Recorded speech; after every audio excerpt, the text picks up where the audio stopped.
आप सभी का स्वागत है। अब हम अगले आर्टिकल में आते हैं।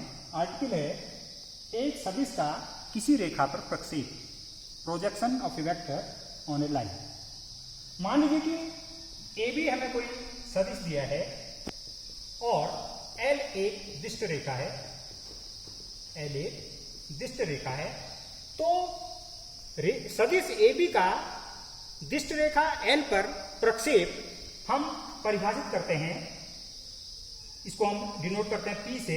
तो P बराबर ए बी कॉस थीटा, जहां थीटा सदिश ए बी द्वारा दिष्ट रेखा L के साथ वामावर्त दिशा में बनाया गया कोण है। और इसका चिन्ह इस बात पर निर्भर करता है कि कॉस थीटा का चिन्ह धनात्मक है अथवा ऋणात्मक है। मतलब ये हुआ कि अगर कॉस थीटा का चिन्ह धनात्मक है तो प्रक्षेप धनात्मक होगा, और ये कॉस थीटा का चिन्ह ऋणात्मक है तो प्रक्षेप ऋणात्मक होगा। तो ये प्रक्षेप की परिभाषा, फिर से मैं इसको रिपीट कर रहा हूं। मान लीजिए कि ए बी एक सदिश है और एल कोई दिष्ट रेखा है, तो सदिश ए बी का दिष्ट रेखा एल पर प्रक्षेप सदिश P से डिनोट हम करते हैं इसको, और ये होता है P बराबर ए बी कॉस थीटा, जहां हमने ये कहा कि कॉस थीटा सदिश ए बी द्वारा दिष्ट रेखा L के साथ वामावर्त दिशा में बनाया गया कोण है, और इसका चिन्ह धन अथवा ऋण इस पर निर्भर करेगा कि कॉस थीटा का चिन्ह धन है अथवा ऋण है। तो ये जो है प्रक्षेप की हमारी परिभाषा होती है। इसमें विभिन्न स्थितियां हमारी हो सकती हैं। यहाँ पर हम चित्र बना रखे, देखिए यदि सदिश ए बी दिष्ट रेखा L के साथ अगर 0 और 90 अंश के बीच का कोई कोण बनाता है, तो यहाँ पर आप देखिए ये सदिश हमारा ए बी था, तो ए का एक सिरा तो इसी दिष्ट रेखा एल पर है, और दूसरे सिरे से हम परपेंडिकुलर पर डालते हैं तो ये इसको सी पर मिला। तो देखा जाए तो ए सी हमारा क्या हुआ, ए सी जो है सदिश ए बी का प्रक्षेप हुआ। तो इसको पी से हमने कर रखा है। ये दूसरी कंडीशन ऐसी हो सकती है अगर थीटा का मान 90 और 180 अंश के बीच में है, उस स्थिति में अब आप देख रहे हैं जो परपेंडिकुलर में बीच डाला है वह ऋणात्मक इस दिशा में पड़ रही है। तो यहाँ पर अगर ये बिंदु सी है तो इसीलिए हमने इसको जो है हम जब डिनोट करेंगे तो ए सी यहाँ की डायरेक्शन इसकी आएगी। तीसरा, यदि थीटा का मान 180 और 270 के बीच में है, तब कंडीशन ऐसी होगी। ये कोण देखिए आप, 180 और 270 के बीच का कोण है।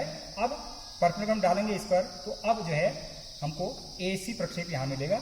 और चौथी कंडीशन में जब कोण 270 और 360 के बीच में है, उस स्थिति में जो प्रक्षेप होगा हमारा इस ओर बन रहा है, देखिए तो बी से परपेंडिकुलर डाला तो यहाँ पर ये प्रक्षेप हमारा ए सी बन गया। इसके अतिरिक्त इसके कुछ प्रेक्षण हैं जिनको आप ध्यान से देखेंगे। पहला है रेखा L के अनुदिश यदि P मात्रक सदिश है तो रेखा L पर सदिश A का प्रक्षेप A vector dot P cap लिखा है इसको, इसका मतलब ये यूनिट वेक्टर प्रक्षेप के लिए हमने जुड़ कर से प्राप्त होगा। इस प्रकार के न्यूमेरिकल आप जो है इस एक्सरसाइज में करेंगे। अगर हमें क्या निकालना है, किसी सदिश A का दूसरे सदिश B पर प्रक्षेप निकालना है, तो तब हम क्या करेंगे, इसको A डॉट B कैप या A vector dot B vector upon modulus B द्वारा इसको ज्ञात हम करेंगे। तीसरा है यदि थीटा बराबर 0 है तो AB का प्रक्षेप AB ही होगा, और ये थीटा बराबर पाई है तो AB का प्रक्षेप सदिश BA होगा। तो मतलब क्या है, अगर ये सदिश हमारा क्या है, ठीक इस रेखा पर जो निर्दिष्ट रेखा इसके ऊपर पड़ता है, उस स्थिति में ये स्थितियां बनेंगी जो कि नंबर 3 में लिखी गई है। चौथी कंडीशन है यदि थीटा बराबर π/2 अथवा 3π/2 तो वेक्टर ए बी का प्रक्षेप शून्य सदिश होगा।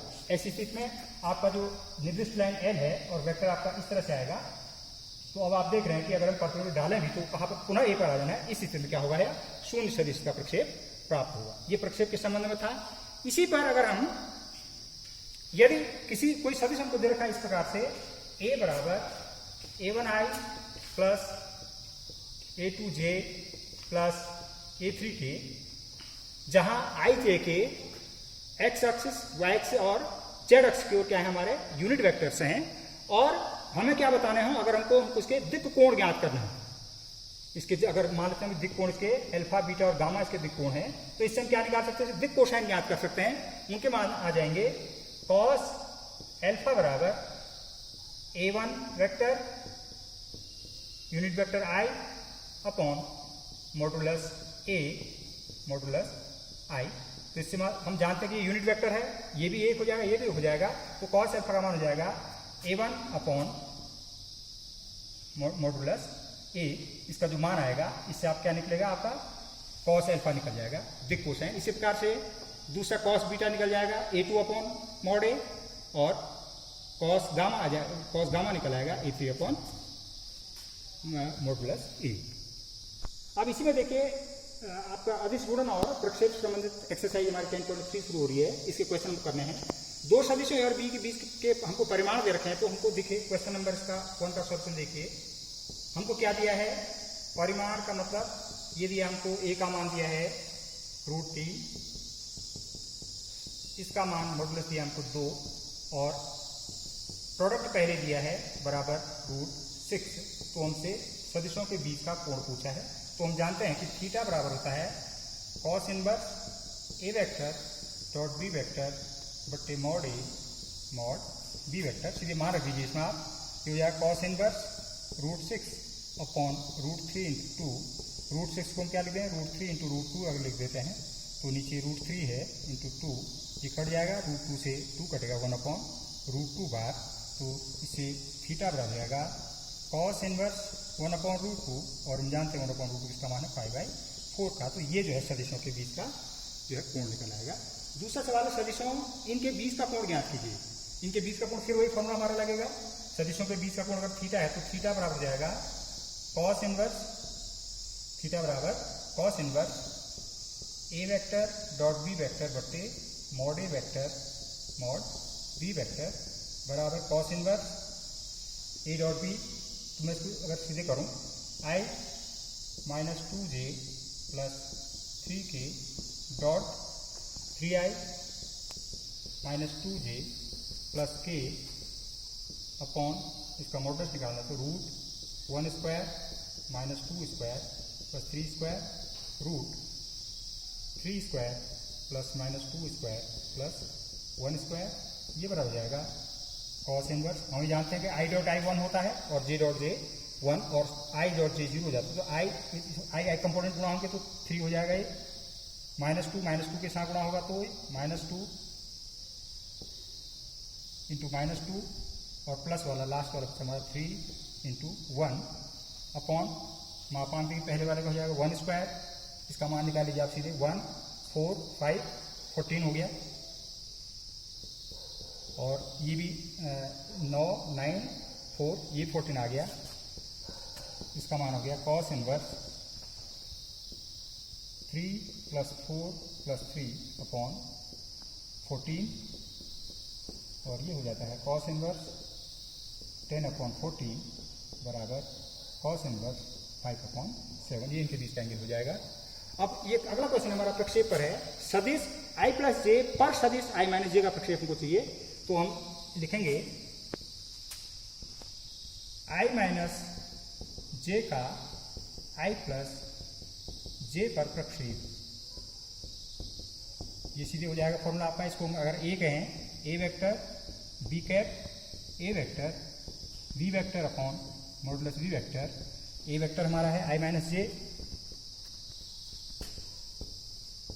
और b वेक्टर है i + j upon modulus b 1² plus 1² बराबर i into i 1 j into j -1 upon √2 बराबर 0। अतः ये इसका प्रक्षेप हो गया। और चौथा क्वेश्चन है आपका, यहाँ पर i + j का सदिश कितने पर प्रक्षेप को चाहिए। तो मैं सीधे हल कर दे रहा हूँ उसको। अभीष्ट प्रक्षेप बराबर i + 3j + 7k dot 7i - j + 8k upon